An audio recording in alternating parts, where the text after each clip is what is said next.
Assalamualaikum warahmatullahi wabarakatuh. Saya hari ini akan memberikan opini atau pendapat saya terkait salah satu materi dari mata kuliah Estetika Humanisme.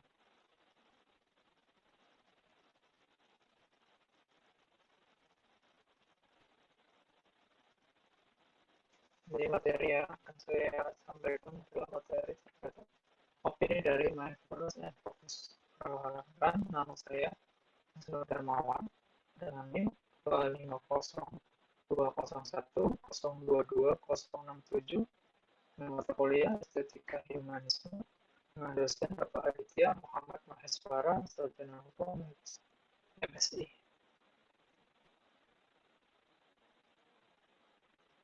Apa itu mindfulness? Mindfulness merupakan suatu kemampuan untuk yang hadir dan sadar pada saat ini. Intinya bukan menghilangkan pikiran, tetapi menyadari pikiran, perasaan, dan sensasi tubuh tanpa menghakimi. Menurut saya, konsep ini sangat relevan karena banyak aktivitas sehari-hari yang membuat kita mudah terdistraksi. Lalu poin penting apa sih dari materi mindfulness dan fokus ini? Mindfulness ini memiliki fondasi yaitu pertama tidak menghakimi, kemudian ada sabar, kemudian beginner mind, percaya, tidak memaksakan, menerima, dan yang terakhir adalah melepaskan.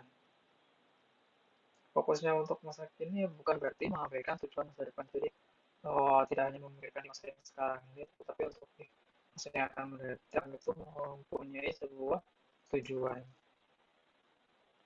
Adanya mindfulness ini membantu kita untuk menjalankan apa yang sedang dikerjakan dengan lebih sadar. Kemudian fokus adalah kunci. Setelah melihat fokus sebagai manfaat yang paling praktis dari mindfulness, multitasking sering terlihat produktif, tetapi sebenarnya membuat perhatian berpindah-pindah. Lebih baik menyelesaikan satu tugas penting dengan penuh perhatian sebelum beralih ke tugas berikutnya. Jadi tugas-tugas yang sebelumnya kita kelompokkan, kita lihat berdasarkan mana yang paling penting dan mana yang bisa dikerjakan setelahnya.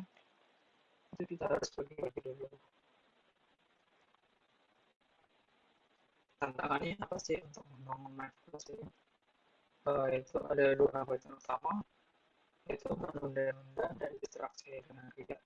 Dan menunda-nunda ini seperti tugas atau pekerjaan yang sebenarnya bisa dikerjakan sekarang nanti akan menumpuk di kemudian hari. Kemudian ada distraksi ini, dengan adanya distraksi kita tidak fokus atau dalam hal mengerjakan tugas atau pekerjaan ini bisa dibilang kita tidak memberikan fokus berarti untuk tugas itu. Contohnya apa? Seperti ada media sosial, notifikasi, atau kebiasaan kita berpindah-pindah aktivitas yang membuat kehilangan perhatian pada tugas utama. Karena itu, mindfulness bukan hanya teori, tetapi membutuhkan latihan berulang untuk kembali ke kesadaran saat ini. Jadi mindfulness itu tidak semata-mata dengan kita fokus sekali itu terus menjadi. Jadi itu sebetulnya nanti bisa menjadi sebuah kebiasaan. Ya, manfaat apa sih yang dirasakan saat ini sangat berapa? Yang pertama itu mengurangi stres dan tekanan. Yang kedua, meningkatkan fokus dan daya ingat. Yang ketiga, mengurangi aktivitas emosional. Yang keempat, meningkatkan fleksibilitas kognitif dan kualitas hubungan. Dan yang terakhir, menurut saya itu memanfaatkan hal-hal tersebut yang sangat relevan bagi mahasiswa maupun pekerja yang menghadapi banyaknya tuntutan. Cara penerapannya seperti apa? Ini satu contoh penerapan yang sederhana ya, yaitu memulai satu aktivitas pada satu waktu. Lalu ketika kita terinteraksi, sadari bahwa perhatian berpindah untuk kembalikan fokus. Kemudian bisa menggunakan nafas sebagai titik untuk kembalikan kesadaran.